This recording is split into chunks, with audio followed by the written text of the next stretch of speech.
আমাদের ভারতবর্ষে প্রেম করতে হলে লুকিয়ে করতে হয়, না হলে লোকজন তেড়ে আসে। তারপরেও ভারতবর্ষ পৃথিবীর সবচেয়ে জনদূষণ ছড়াচ্ছে। তার থেকে তো ইউরোপ আমেরিকা ঢের ভালো। প্রেম বাবু লুকিয়ে করতে হয় না। রাস্তাঘাটে প্রেম করলে কেউ চরিত্র নিয়ে কথাও বলে না। তবে জনসংখ্যা বেশ নিয়ন্ত্রিত। আমাদের বাঙালিদের মধ্যে সবসময় একটা ভয় কাজ করে, আমাদের বংশ শেষ হয়ে গেলে বোধহয় পৃথিবীতে আর মানুষই থাকবে না। তাই প্রেম করুক আর নাই করুক, ভালোবাসুক আর নাই বাসুক, চারটি বাচ্চা করে বংশ রক্ষা করছে। সে সবার পেটে ভাত না জুটলেও কোনো ক্ষতি নেই। রাস্তাঘাটে বাচ্চা কাচ্চার ছড়াছড়ি, বিয়েতে প্রেম নেই, ভালোবাসা নেই, সম্মান নেই, 2-10টা বাচ্চা জরুর আছে।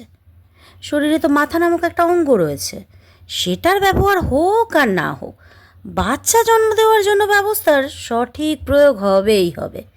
তবে রাস্তায় কেউ প্রেম করলে তখন হবে না। প্রেম ভালোবাসা সব লুকিয়ে করতে হয়। রাস্তায় হবে ধর্ষণ, হিসু, চর, থাপ্পড়, গালিগালাজ। রাস্তায় ময়লা জল জমে আটকে জল দূষণ হবে, পরিবেশ দূষণ থেকে কলেরা হবে, সব হবে। রাস্তায় শুধু প্রেম হবে না।